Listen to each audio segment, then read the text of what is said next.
Unfortunately ice کی وجہ سے میری زندگی میں بہت ہی کیوس ہو گیا تھا.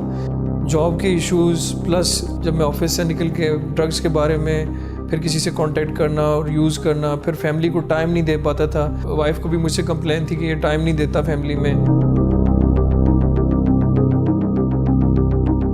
ایک ڈینائل تھا کہ میں جو بھی کر رہا ہوں صحیح کر رہا ہوں, جاب بھی کر رہا ہوں, ساری چیزیں کر رہا ہوں, لیکن ایکچولی میں ان میں سے کچھ بھی پرفیکٹلی کر نہیں پا رہا تھا.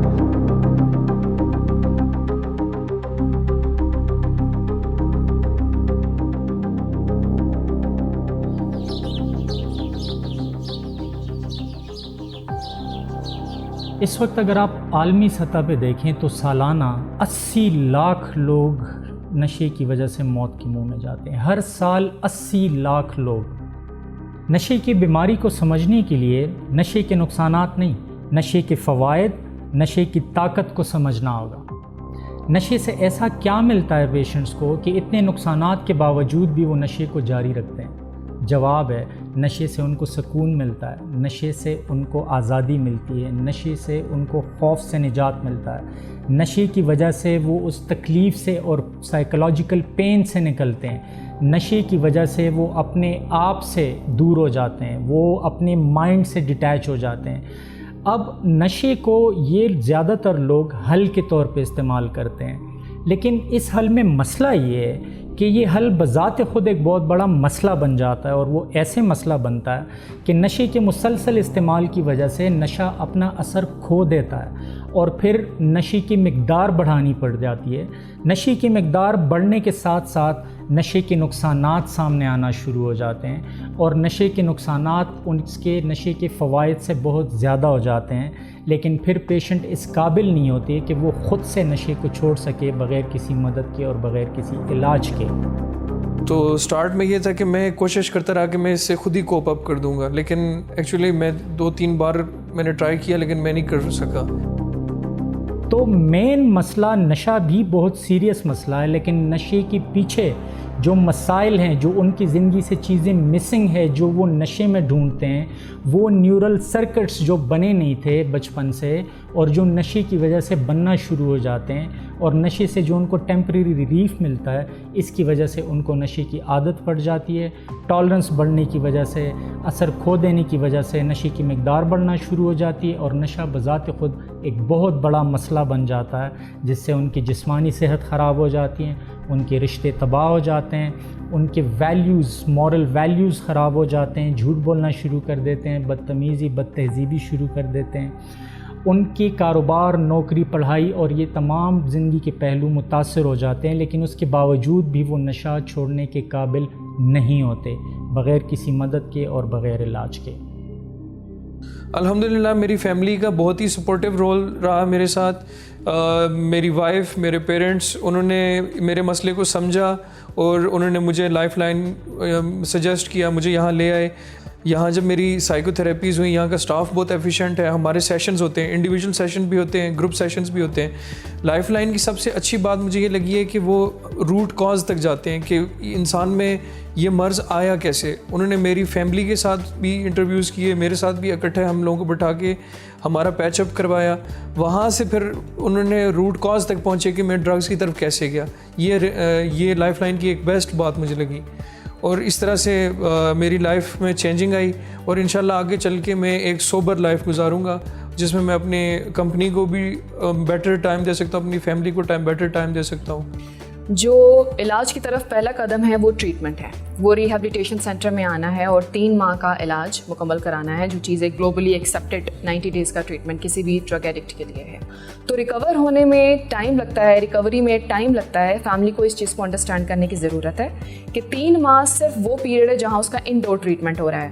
آؤٹ ڈور ٹریٹمنٹ مطلب ریکوری یہاں سے جانے کے بعد سٹارٹ ہوتی ہے, جس میں ہمارے فالو اپس شامل ہیں, جس میں ان کی تھیراپی شامل ہے, جس کو مزید انوالو کرنا پیشنٹ کو, کیونکہ یہاں تو وہ کر نہیں پا رہا, نشہ کر نہیں سکتا کیونکہ کنٹرول انوائرمنٹ میں ہے, مگر ریکوری باہر سٹارٹ ہوگی کیونکہ وہاں انوائرمنٹ کنٹرول نہیں ہے. تو ان دونوں چیزوں کا ڈفرینس اگر فیملی کو سمجھ آ جائے تو وہ تھیراپی کو بھی سمجھ پائیں گے, میڈیسن کو بھی سمجھ پائیں گے, اور ڈیفینیٹلی علاج کو بھی سمجھ پائیں گے. لائف لائن ماڈل ایک ہولسٹک ٹریٹمنٹ ماڈل ہے. سب سے پہلے جب ہم پیشنٹ کو ایڈمٹ کرتے ہیں تو وہ وڈرالز میں سے گزرتا ہے. وڈرال مینجمنٹ جو ہے وہ میڈیکل تھیراپی کے ساتھ کیا جاتا ہے. سائیکائٹرسٹ دوائیاں پرسکرائب کرتے ہیں جس سے ان کے وڈرالز مینج ہوتے ہیں.